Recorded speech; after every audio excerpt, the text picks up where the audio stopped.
Imprensa, esqueça as novelas. O que oferecemos a você não está nos telejornais da noite. Veja como a mídia foi destaque nesta semana.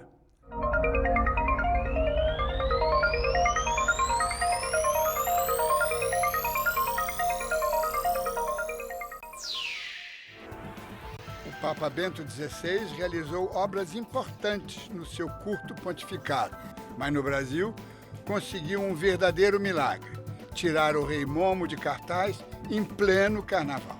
As manchetes e destaques da grande mídia brasileira na segunda e terça-feira de carnaval tiveram que dividir as atenções com a renúncia do sumo pontífice.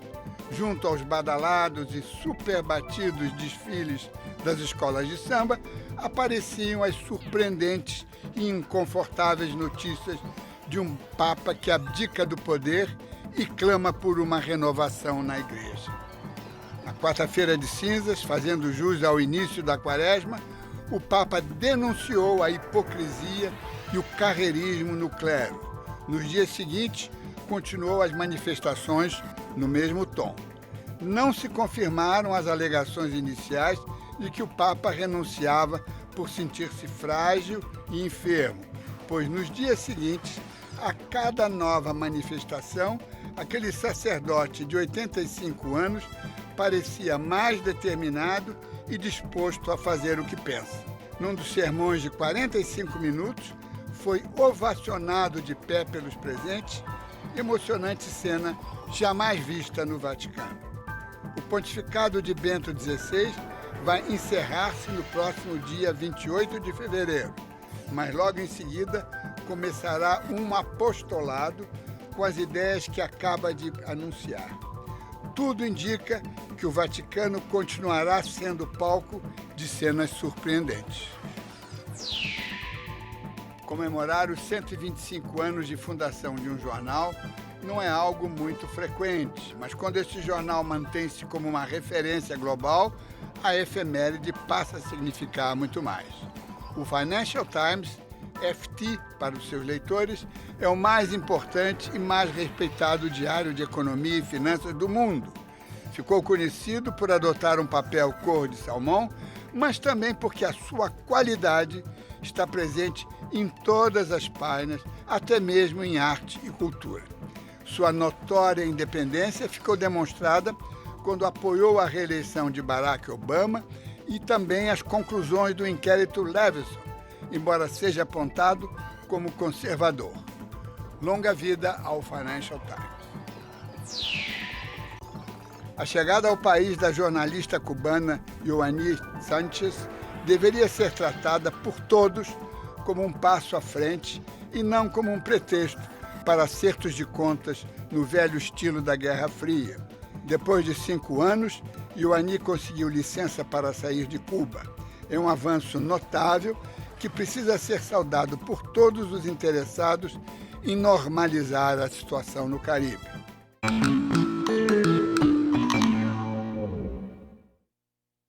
O tema preferido do chargista na semana que passou foi a renúncia do Papa Bento XVI. A saída inesperada abriu espaço para muitas interpretações e também para brincadeiras sobre o seu eventual sucessor. O programa de hoje vai apresentar um concorrente ao Oscar de melhor produção estrangeira, o filme chileno No, que conta como o Chile se livrou da ditadura Pinochet. Temos 3 convidados. No Rio, a cientista política Alessandra Alder e o jornalista Nelson Oinef. Em São Paulo, o jornalista guru Juca Kfouri. Você já pode fazer a sua pergunta pelo telefone no número que aparece aí na tela, por e-mail ou através do nosso chat no site da TV Brasil. Como acaba uma ditadura militar? Com uma rebelião popular? Com um confronto entre os donos do poder? Ou simples cansaço dos ditadores? Ditaduras acabam de várias formas, mas ao que consta só existe um caso em que uma sangrenta e implacável ditadura tenha sido derrubada por uma série de comerciais de TV, como aqueles que vendem refrigerantes ou sabonetes. Pois foi este o caso da ditadura de Augusto Pinochet no Chile, quando os facínoras forçados pelas pressões internacionais, foram obrigados a fazer um plebiscito para saber se o povo queria continuar oprimido ou preferia a liberdade. Surpreendentemente, ganhou o não, em espanhol, no, título do filme, que conta esta incrível façanha midiática e agora candidata ao Oscar na categoria de melhor filme estrangeiro. Hoje, o marketing transformou-se em ingrediente obrigatório de qualquer campanha política. Mas em 1988, quando a Guerra Fria chegava ao auge, era impensável enfrentar a extrema-direita militar com uma série de spots publicitários alegres, animados, esperançosos, para contrastar com o cheiro de chumbo que imperava no Chile. No momento em que a mídia tradicional oferece inconfundíveis sinais de fadiga e falta de inspiração, para este observatório da imprensa é extremamente alentador registrar a vitalidade do cinema saído diretamente da realidade. O filme No, de Pablo Larraín, exibe os bastidores da campanha do plebiscito de 1988 no Chile. Pressionado pela opinião pública internacional, Pinochet convoca uma consulta popular para decidir pela continuidade ou não de seu governo. Para virar o jogo político, a oposição contrata um publicitário bem-sucedido para coordenar a campanha do não. E mesmo com poucos recursos, ele comanda um trabalho consistente que põe fim à ditadura de Augusto Pinochet. A personagem do Gael García Bernal, que se chama René Saavedra, é um publicitário. E esse publicitário, então, decide mostrar a campanha, montar uma campanha que focaria na democracia como um produto. E ele usa a linguagem de comerciais, ele faz comerciais para a Coca-Cola, enfim, para grandes empresas estrangeiras, e usar essa linguagem de publicidade que foi curiosamente trazida durante a ditadura e, de certa forma, pelo esse novo modelo econômico neoliberal que se instaurou no Chile durante os anos de ditadura. E ele usa, então, a linguagem que foi trazida pela ditadura, de certa forma, para derrotar a própria ditadura. Que o filme retrata, que é um certo descolamento, na verdade, de uma campanha que deve ser política da política, né? Se a gente pensar que a publicidade pode emprestar, pode agregar técnicas mais interessantes de comunicação, né? Porque na verdade a publicidade é isso, a política numa relação de mensagem, porque é preciso ter, né? É um comercial de televisão. O papel dos médios, e naquela época, já que não existia internet, da televisão, em primeiro lugar, foi o de mobilizar a população, de criar uma vontade popular de enfrentar o regime que já existia em boa parte da população, mas a mobilização, né, a criação de uma disposição de ir a votar maciçamente, como aconteceu, foi fundamental o papel dos médios. No foi bem recebido e conquistou a primeira indicação de um filme chileno ao Oscar. O esforço da campanha para derrotar as forças dominantes teve como trunfo a criatividade e a linguagem publicitária comercial, nem sempre bem aceita pelos políticos na época. Eu acho que é interessante apontar que a opção No, ela não focou na violência e nos desaparecidos e nas mortes dos 15 anos de ditadura. Ao contrário, a grande questão foi, o slogan era um arco-íris e dizia "a alegria já vem". Então o foco era na alegria que viria para o Chile, uma vez que a ditadura saísse do país. Foi uma campanha política que se diferenciou da velha escola ideológica de esquerda, que enfatizava a confrontação, a luta, a divisão da sociedade. É uma campanha que se fundamenta na ideia de que o povo pode ser feliz, que estamos aqui todos juntos para aumentar a alegria geral da população. De repente a esquerda se veste de algo positivo, inclusive se distanciando do velho estilo político e se dissociando da pecha que a direita tenta, nesse plebiscito, colocar de esquerda, que é associar o tempo do além de confrontação, de quase guerra civil daquele período. A dor, a desesperança, o terror, já se convive cotidianamente, né? Pelo menos uma parte considerável da população chilena. Então, esse frescor de novidade, de que discurso é esse, que filme deve ser feito, o que as pessoas precisam e devem ter nas suas casas, ouvir, é salutar, é salutar. O que não é salutar é tentar impor, na verdade, um discurso que se despregue demais da realidade, como se o Chile não tivesse vivendo e vivido em recente tempo uma experiência tenebrosa de totalitarismo. O filme é muito atual. Ele é muito atual porque ele trata de como a mídia tem o poder e a capacidade de promover mudanças sociais. E eu acho que hoje em dia a gente pode ver com a Primavera Árabe e todos os eventos no Oriente Médio, como as pessoas se organizaram na praça e como as informações circulam tão rápido. Hoje, quando a gente tem Facebook e Twitter e Instagram e todas essas ferramentas, né, nas mãos, como a gente pode usar a tecnologia e os meios midiáticos para promover mudanças sociais e organizar movimentos e circular mensagens de forma que a velocidade e a visibilidade desses assuntos é muito diferente da que a gente tinha em 88. Alessandra Alder, você é professora da UERJ, especialista em comunicação política, dirigiu com o Vicente Ferraz um filme sobre o assunto, né, os arquitetos do poder. Já fizemos um programa sobre esse assunto. E tenho um grande prazer em tê-la de novo aqui, mas me parece que o filme No, que é impressionante, é fascinante, né, é palpitante, ele tem dois conflitos ali, não é? O primeiro conflito é entre a velha esquerda, que queria um filme ortodoxo, não é? Contra a opressão, contra não sei o quê, com todos os chavões, e aliás justificados, porque o que se sofreu no Chile ainda sabemos pouco. Mas eles queriam uma velha propaganda política, né? E o René Saavedra, o publicitário, filho de um dissidente criado no exterior, treinado como publicitário, diz, não, vamos ter que fazer uma coisa moderna.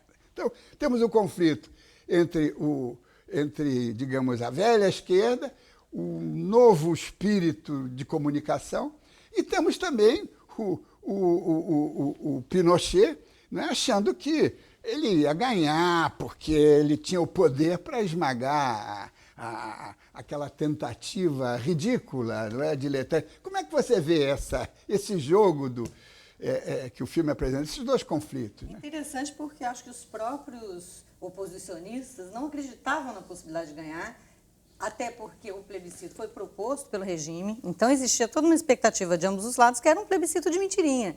E a população demora a se mobilizar, inclusive, porque não acredita, quem é contra o regime não acredita que um plebiscito proposto pelo regime possa resolver as coisas. E essa resistência da esquerda às técnicas retóricas do marketing, ela é bastante histórica, ela se repete muito, porque muitas vezes os discursos da esquerda, eles são imbuídos de uma certeza de verdade, digamos assim. Se a gente está do lado certo, do lado do bem, a gente não precisa das técnicas manipulativas do marketing para convencer as pessoas, basta dizer a verdade, certo? E aí entra o técnico, que é o cara que tem o treinamento de publicidade, e diz, não, mas para uma audiência como a da televisão, para as pessoas que a gente quer convencer, a gente vai ter que entrar na linguagem dessas pessoas, vai ter que falar televisão, falar televisão, certo? E aí colocar em termos lúdicos, brincalhões, com os quais as pessoas pudessem se identificar. Ou seja, o discurso do denuncismo, ele poderia ter um impacto dramático, certo? Mas ele não ia levantar a população para um movimento. Então, e aí, à medida que o movimento vai ganhando espaço, os próprios partidos coligados, oposicionistas, vão se rendendo e vão, né, comprando as ideias dos publicitários. Interessante.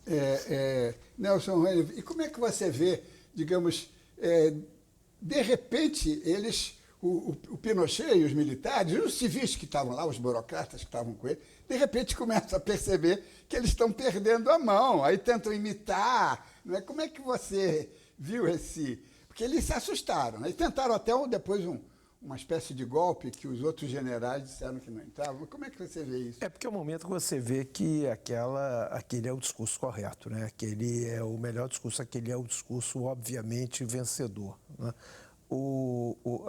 Há uma questão, né, que a gente percebe, esse conflito existente entre, como você colocou ainda há pouco, na esquerda, né, de você estar realizando o discurso político de uma forma ou de outra, eu não creio tanto que ele se deva ao fato de você estar com a verdade ou não estar com a verdade. Você está tranquilo que está dizendo a verdade ou não.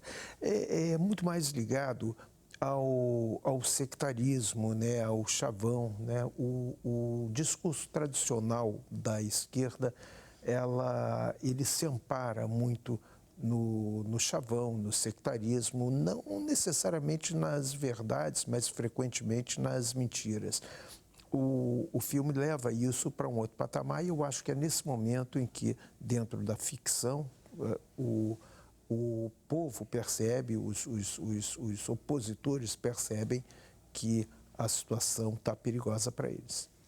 Juca Kfouri, não vamos falar de Corinthians, nem de Santos, nem de Neymar, mas você está aqui como um combatente político, um grande jornalista, né, que vibra, que trabalha, que luta, né, e que eu sabia que você tinha vibrado com esse filme. Presumi, e acho que eu acertei, então você está aqui para falar sobre isso. Não vamos tratar ainda das remissões para o Brasil, vamos tratar disso no segundo bloco. Mas eu queria saber de você, como é que este filme bateu em você? Veja bem, Dines, boa noite. Eu acho tudo isso muito interessante, eu gosto muito do filme, mas me permito fazer provocações comigo mesmo em relação a esse filme. Eu fico me perguntando o que teria acontecido se o Pinochet, como tudo indicava, saísse vencedor, né? Por ter a máquina, por ter o controle e por ter até a possibilidade de, eventualmente, golpear um resultado eleitoral que não o favorecesse. Nós diríamos, está vendo?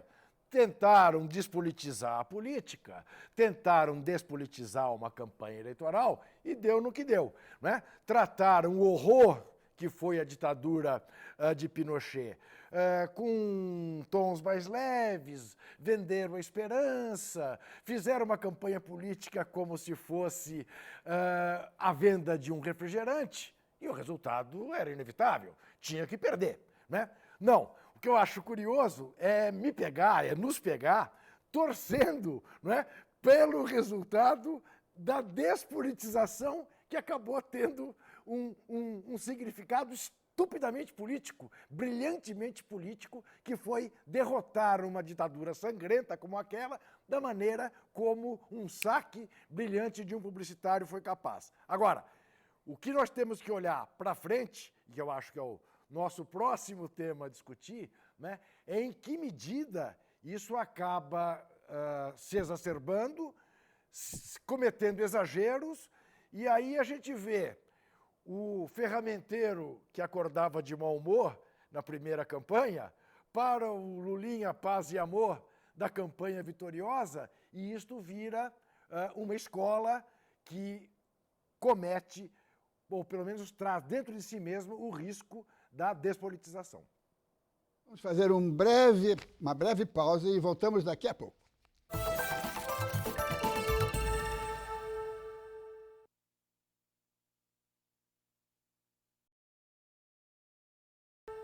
O Observatório da Imprensa está de volta, nesta edição, um debate sobre o filme No, concorrente chileno ao Oscar de melhor produção estrangeira. Mas nós decidimos começar este bloco fazendo uma comparação, uma remissão do plebiscito que decretou o fim da ditadura Pinochet com o movimento pelas diretas já, que levou milhões de brasileiros às ruas em meados da década de 80. Para fazer esta análise, convidamos a jornalista Tereza Cruvinel, que há anos acompanha com muita eficiência e conhecimento os bastidores do poder no Brasil. Mas a diferença é que o Pinochet, quando outorgou uma Constituição para os chilenos em 1980, 8 anos antes, ele fixou um mandato de 8 anos para ele e disse que haveria um plebiscito para ele ou um indicado por ele continuar ou não. Mas por quê? Ele supunha que a ditadura é eterna, todo ditador acha que está super bem com o povo e que não vai acontecer nada. Ele nunca supunha que o plebiscito ia dar o contrário, né? Que o plebiscito podia realmente ser um instrumento de ruptura do regime. Conosco houve o seguinte, o presidente Geisel, vinha acenando com abertura, desde o início dos anos 80. Essa abertura lenta, gradual e segura não pressupunha um plebiscito ou instrumento parecido. Mas ela abriu para 1982 as primeiras eleições diretas para governador. E aquilo mostrou que a oposição estava fortíssima, o povo queria mudança. Dos estados brasileiros, né, a oposição elegeu 9, Montoro em São Paulo, Tancredo em Minas, Richa no Paraná, Pedro Simão no Rio Grande do Sul, né, Miguel Arraes em Pernambuco, Brizola no Rio, etc. Então a oposição tomou conta do Brasil que contava. Esse mesmo pleito elegeu um novo Congresso. Nesse novo Congresso veio um jovem deputado chamado Dani de Oliveira, apresentou uma emenda, todo mundo já sabe dessa história, ninguém levava a emenda a sério, porque uma emenda constitucional é a coisa mais difícil de aprovar. Naquele tempo eram 2/3, hoje são 3/5 de votos do Congresso, um pouquinho menos. Mas é o maior quórum, é o chamado quórum qualificado, é o mais alto. Então há uma contradição no nosso movimento, né? Qual é essa contradição? Nós chamamos as massas para as ruas para pedir que se aprove uma emenda, mas que dependia de voto dos parlamentares sob pressão do Poder Executivo. Poder Executivo não de um governo qualquer, mas de um governo ditatorial. Então, a emenda caiu por míseros 22 votos. A nossa oposição poderia ter feito o seguinte, vamos derrotar o regime, vocês estarão conosco, e ter rachado o PDS. Ela não fez isso naquele momento. Ela conseguiu fazer isso depois, com o Tancredo. A transição do Chile foi por ruptura, ou seja, por participação direta da população. A nossa acabou sendo pactuada. Tudo com muito cuidado, para que não houvesse aquela palavrinha que a gente temia, retrocesso. Mas, embora tenha sido uma transição pactuada, assim, muito negociada, que até hoje temos consequências dela, como o fato de os torturadores não poderem ser presos. Estamos na democracia e isso é que importa, o Chile e o Brasil chegaram ao mesmo destino. Alessandra Alder, pegando agora esse caso das diretas, foi uma campanha brilhante também, não é? Inclusive, parte da imprensa não entrou nela. A Folha entrou com muito entusiasmo, né? Outros veículos não endossaram, e talvez até por causa disso, porque havia uma certa competição jornalística, mas ela também tinha um produto muito fácil de entender, não é? Queremos eleger o presidente, nós. Não é? Como é que você vê esse episódio nosso do início dos anos 80? Eu imagino que se tivesse sido submetido a um plebiscito do tipo que a gente viu no filme, certamente a gente teria tido uma consagração da mudança para eleger o presidente. O que eu acho mais interessante, talvez, seja relacionar esse plebiscito de 88 no Chile com a campanha eleitoral presidencial de 89 no Brasil. Porque quando o Lula se apresentou a primeira vez. Quando o Lula foi candidato a primeira vez e que o Collor acabou ganhando no segundo turno, mas que o Lula fez uma campanha muito bem sucedida. E em termos de marketing, se você analisar a linguagem da campanha, ela foi conduzida por um publicitário que, curiosamente, tem até uma biografia parecida com o Saavedra, também é filho de exilado, né? E que colocou esse tom, né, do humor. Você tinha vinhetas que reproduziam programas humorísticos da própria TV Globo. Tinha o tratamento gráfico das vinhetas também, leve, colorido, brincalhão. Os atores cantando Lula lá, que muitos de nós vão se lembrar, parece muito com aquele coro de artistas que canta na metade final do filme. Então, me chamou a atenção esse caráter marqueteiro também da primeira campanha do Lula, lá em 89. Essa é uma ferramenta que você não vai abrir mais mão dela, né? Nelson Wainer, como é que você vê isso, essa remissão que a Alessandra Alder fez ao Lula, não é? Mas o Lula teve um candidato que fez o marketing hedonista dele próprio, não é? Quer dizer, tinha um carisma, ele se inventava, não é? Como é que você... E acabou colando, né? O marketing do Collor era muito anterior, né? Era um marketing que já vinha do caçador desde a sua origem, né? Do caçador de marajás e essa coisa toda. Enquanto o Lula tinha um problema que só foi, na verdade, vencido nas próximas eleições, né? Com o Lulinha Paz e Amor, era muito difícil você fazer uma campanha. É curioso que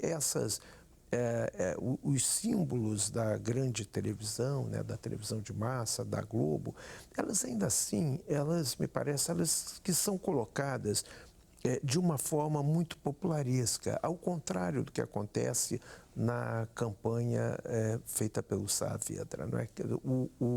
Essa é uma informação que sempre passa de uma maneira como se houvesse dois patamares ali, e que é uma coisa típica, eu acredito, das campanhas políticas brasileiras, sobretudo as campanhas de esquerda. Eu participei de 3 campanhas políticas e eu sempre fiquei mal impressionado. Eu dirigi 3 campanhas políticas e eu sempre fiquei muito mal impressionado com o que as pessoas estavam, as 3 campanhas de candidatos de esquerda, ditos de esquerda, com que as pessoas estavam esperando que as campanhas fizessem, né? Então, a mesma forma indolente, a mesma forma arrogante pela qual a televisão trata o espectador, era o que os políticos esperavam que as suas campanhas fizessem com o eleitor. Isso não é bom e eu acho que há uma mudança de 180 graus em relação à campanha retratada no filme sobre o qual nós estamos discutindo. Juca Kfouri, agora, o que chama a atenção é que aquela arrogância, aquela prepotência da turma do Pinochet, que não são apenas militares, a gente vê que tem muitos civis ali, publicitários também, aquela prepotência, aquela certeza da inexorabilidade do poder, não é? E, de repente, aquilo começa a se desmilinguir, não é? Isso é um negócio que realmente a gente não podia esquecer, não pode esquecer. Os políticos não deveriam, os políticos com propensões caudilhescas não deveriam esquecer disso, né? Sem dúvida. Eu primeiro quero lembrar, né, que é verdade que a primeira campanha presidencial em que o Lula foi candidato, ele já se apropria, né, de ferramentas, digamos, mais bem-humoradas do marketing político, diferentemente do que havia sido as campanhas anteriores dele para governo de São Paulo, né? Que eram, digamos, prevalecia muito mais aquela discussão que a gente vê inicialmente no filme com a esquerda mais ortodoxa querendo sangue na campanha, né? As campanhas do Lula para governador de São Paulo tinham muito mais essa característica. E, em relação a essa questão, né, da arrogância e do marketing levado às últimas consequências, eu lembro do passo em falso que deu o rei do marketing, o senhor Fernando Collor, o caçador de Marajá, quando conclamou o povo a se vestir de verde e amarelo em apoio a ele. E o povo se vestiu de preto e pintou a cara e o derrubou. Esses são dados que a gente não pode perder. E também no sentido de valorizar o nosso passado, né? Também temos algumas campanhas, alguns momentos memoráveis que valeria a pena sempre recapitular. Alessandra, como é que você projetaria esse episódio de um passado tão recente para o futuro?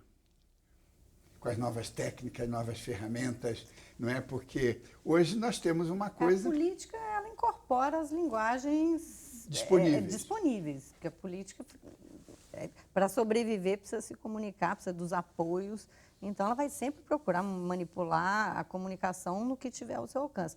O que é interessante na internet, né, que é a grande novidade, é porque, embora você tenha na internet a reprodução do poder que existe na sociedade, ou seja, existem atores mais poderosos na internet também do que outros, mas a internet permite certas brechas, certo? Para novos atores ou atores marginais que não têm acesso aos grandes meios de comunicação de massa, de tentar influenciar a cobertura jornalística. E eu acho que aí o Twitter é muito importante na relação entre políticos e jornalistas, mais do que diretamente para o eleitor, ele acaba influenciando a pauta, o que está se dizendo. E aí, né, esse grupo, os jornalistas, formadores de opinião, os políticos, militantes que estão mais inseridos, colaboram para criar certas ondas de opinião em que até os usuários do Facebook menos interessados em política, alguma coisa acabam percebendo do que está acontecendo. Um exemplo.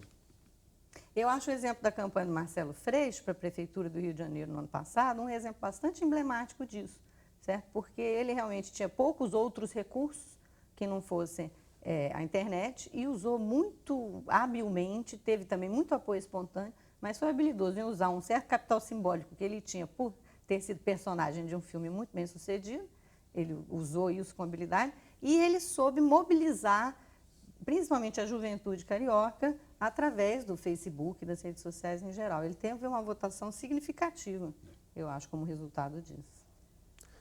Eu acho muito importante a gente relativizar a importância da televisão nas campanhas políticas futuras, né?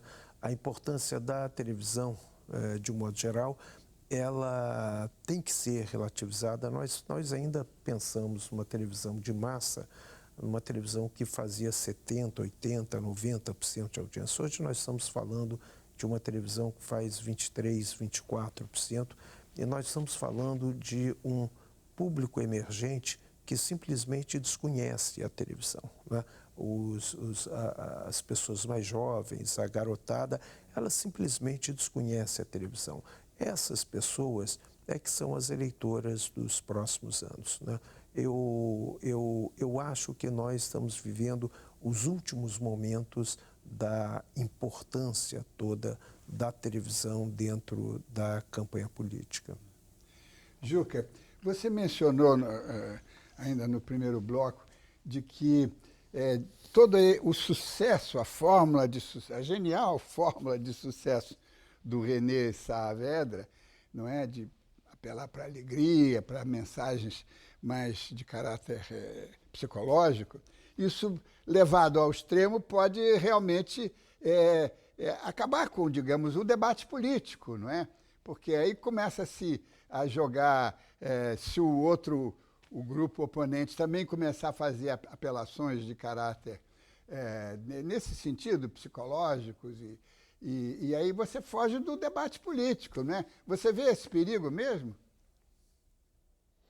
Vejo e me preocupo, não é? E me preocupa muito o poder, não é, que um certo tipo de campanha publicitária, seja ela ligada a campanhas eleitorais ou não, acaba tendo na cabeça das pessoas, no sentido de serem campanhas que exacerbam o acriticismo, não é?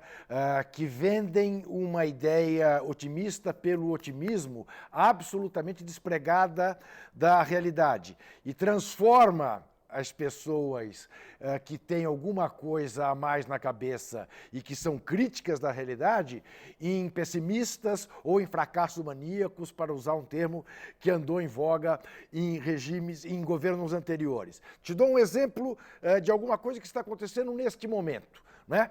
Uma campanha de cerveja que imagina a festa e que vende a ideia de que quem esteja preocupado com o que vai acontecer na Copa do Mundo seja um chato, de um cético, de um pessimista, quando não é.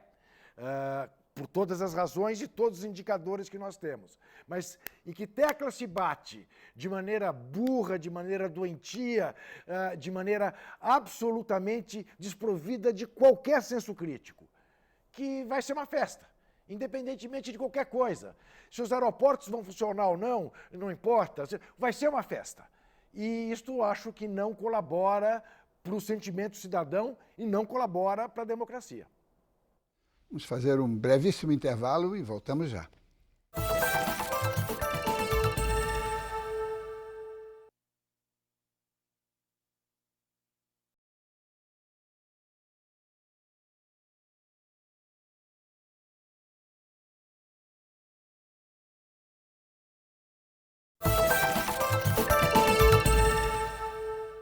Voltamos com o último bloco do Observatório da Imprensa, que hoje analisa, através do filme No, a força dos meios da comunicação em campanhas políticas.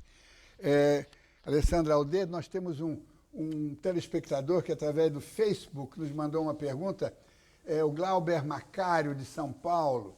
Uma ditadura é derrubada por vários fatores. Não seria exagero dizer que a ditadura chilena foi derrubada só pela propaganda?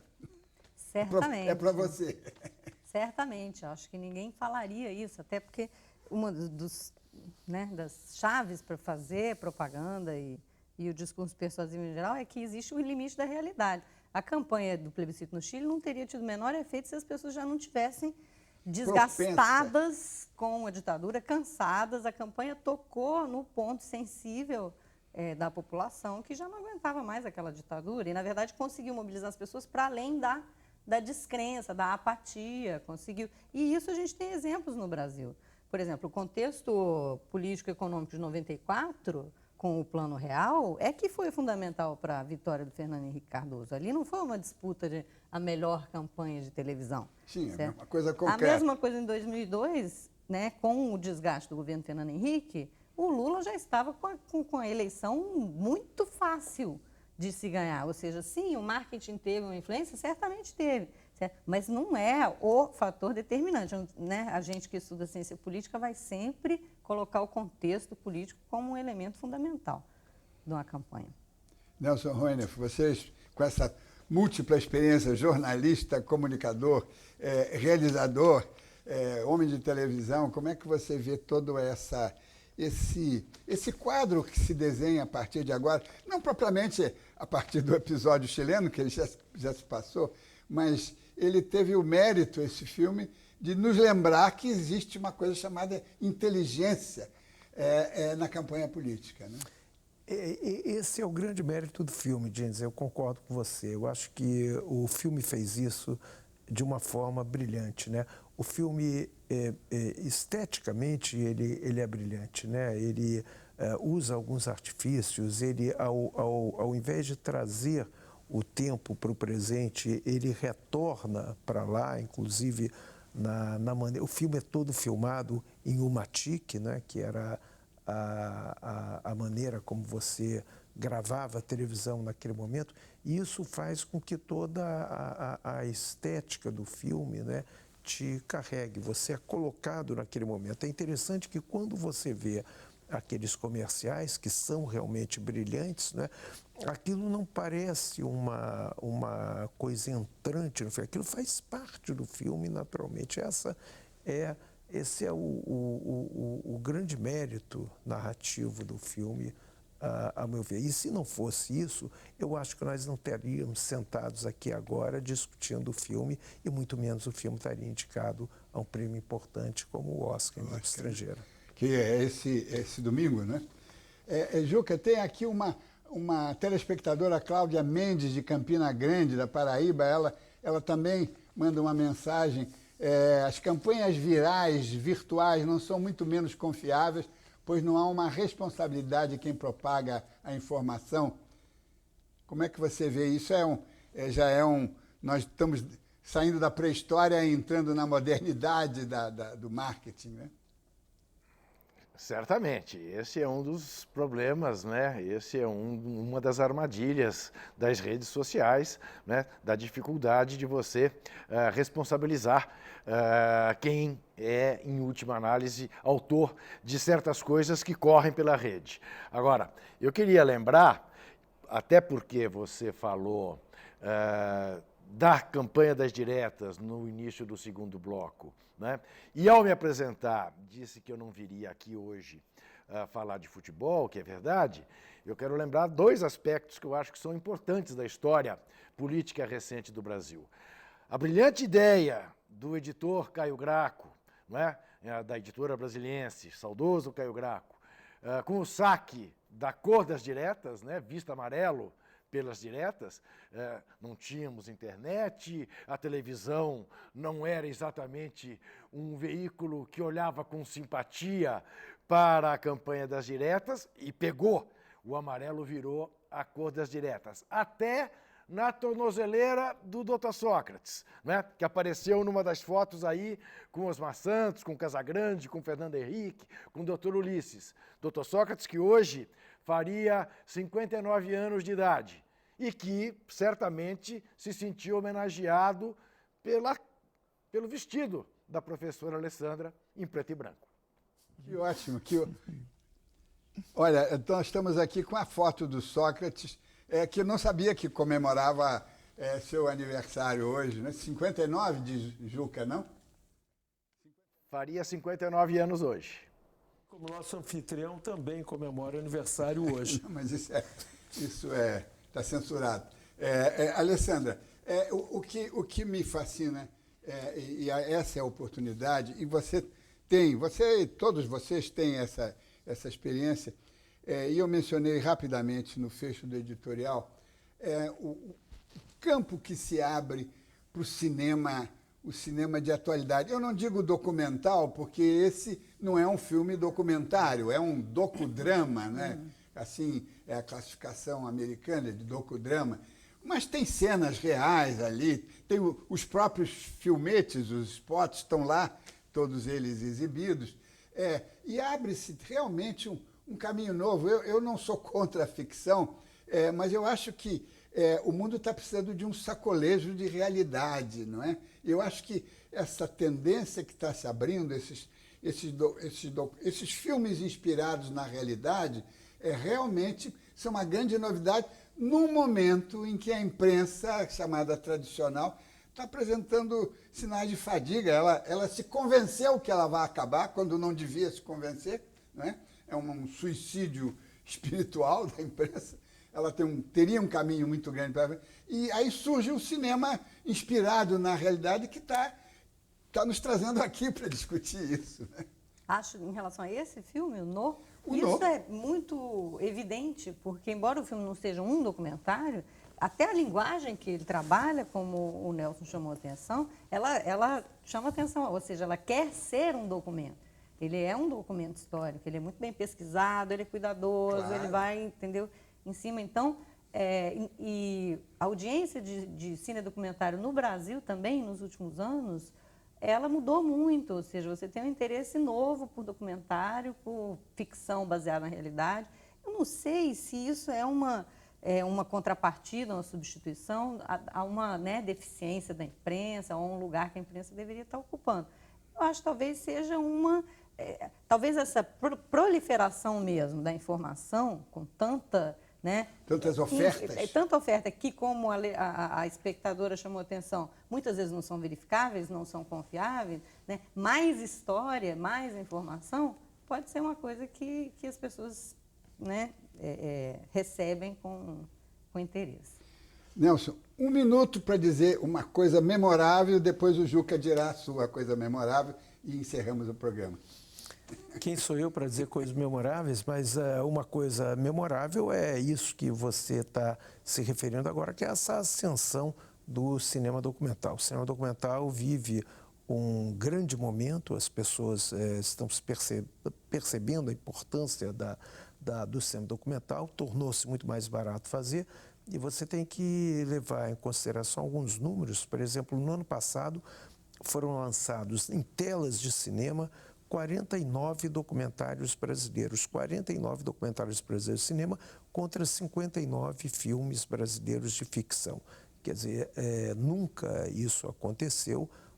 O volume de documentários produzidos no Brasil, de um modo geral, nunca foi tão grande, e isso é muitíssimo bom. Isso é memorável. Juca Kfouri, a palavra é sua. Eu levantei a bola para falar do aniversário do Dr. Sócrates exatamente na expectativa de que alguém aí, né, lembrasse um outro aniversário de um outro brasileiro notável, que me dá sempre muito prazer quando me chama para fazer este observatório da imprensa. Eu acho que essa conversa toda foi muito boa.